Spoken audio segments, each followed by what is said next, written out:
ప్రార్థనలు 18 నిమిషాలు చేసాము కావున 3 నిమిషాలు మనమందరము ధ్యానం ద్వారా ప్రార్థన చేద్దాం. మనం చేస్తాము.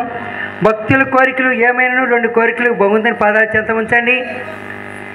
1.5 నిమిషము మన కుటుంబ సమస్యలు, మన గ్రామంలోని ఏమైనా ఇబ్బందులు, మన కుటుంబాలు ఏమైనా కానీ 2 కోరికలు భగవంతుని ముందు నిలిపి, మిగిలిన 1.5 నిమిషం ప్రపంచంలో ఉన్న మన హిందూ సోదరి సోదరులు, మన హిందూ బంధువులు, మన హిందూ కుటుంబ సభ్యులు బతుకుదెరువు కోసం, చదువు సందుల కోసం పరాదేశాలు ఇతర దేశాల్లో ఎక్కడ ఉన్నా వారందరూ వెళ్ళడానికి దేవాలయం ఉన్నను లేకను, దేవాలయం ఉన్నను వారు వెళ్ళడానికి సమయం ఉన్నను లేకను, వారి పరిస్థితులు ఎలా ఉన్నాయో తెలియదు కావున వారందరి తరపున మనము వారందరూ ఆయురారోగ్యాలతో ఆనందంగా సంతోషంగా వారికి ఆపద సమయాల్లో భగవంతుడు తోడునీడుగా ఉండి వాళ్ళకి సమస్యలను గట్టించే విధంగా మనం వారి తరపున మనము భగవంతుని ప్రార్థన చేద్దాం.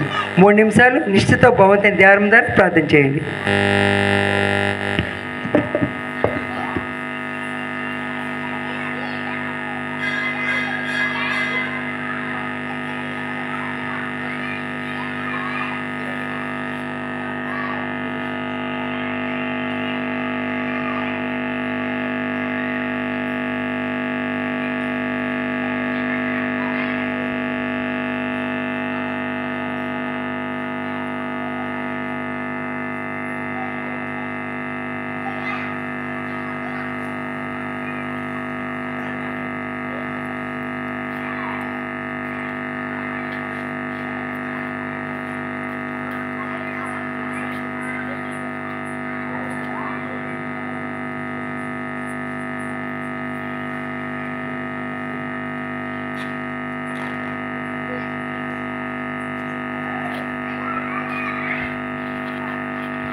ఓం శాంతి శాంతి శాంతి.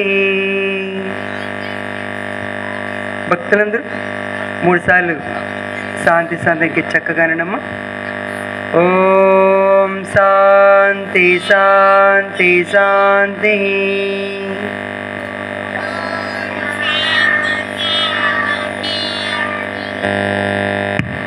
చక్కగా